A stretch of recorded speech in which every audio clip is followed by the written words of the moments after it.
𝐦𝐨 Basics. So this is a picture of 𝐸. We just talked about 𝐸, but with 𝐸, I put that up there because all walls get coping, right, for the majority. Well, this contractor, John from M&D, he's putting base pads underneath all his walls now, every single one. He finds a greater rate of efficiency. It's a 2-inch base pad versus laying a 4-inch block. Those 𝐸 units are 4 inches, and the big ones are 24 inches long. So now he's trying to level a 24-inch long unit. He's able to level now a 19-inch base pad, give himself a wider footprint, so if he needs to move that seat wall an inch or two so he can eliminate cuts on his pavers, he's able to do that. He's absolutely finding great efficiency with his base pads. And it gives him a bigger footprint for his retaining walls and seat walls. He's got now a 14-inch base unit. So we're gonna say that every wall gets a coping, and guys are starting to really adopt the base pads. So let's get into the backers and the panels. So when do we use backers where?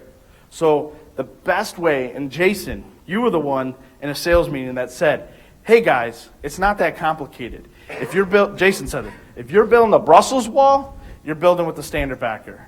And it like clicked. I'm like, holy cow, Jason, you're absolutely right. And then he goes, guys, all you're doing is building the Brussels wall and you're hanging a panel on it. You're absolutely right.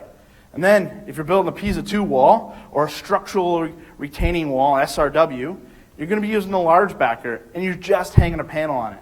Now that just is a little bit more labor, and we do have to account for that. We're not just saying, hey, throw that in, but there is a little bit there. But essentially, guys, that's Ucara in its nutshell. We're putting a backer, we're building a retaining wall, and we're putting a face on it. It's that simple. That large backer also becomes your backer that you get to build your steps out of. That's my steps at my house. And 2 years ago, I built those at my house. Hasn't moved an inch. I'm very proud of that. Still got it. But and then he had Gino helping him. No, Gino I had to bring Gino here to make sure to get him to believe in the Ucara. He wasn't using it yet. So you're going to be building your steps out of the large backer. We don't want to build steps out of the standard backer. We want a bigger footprint for our steps, a bigger footer as we're rocking on these steps, and it's more structural, right? And then again, we're just hanging panels on it.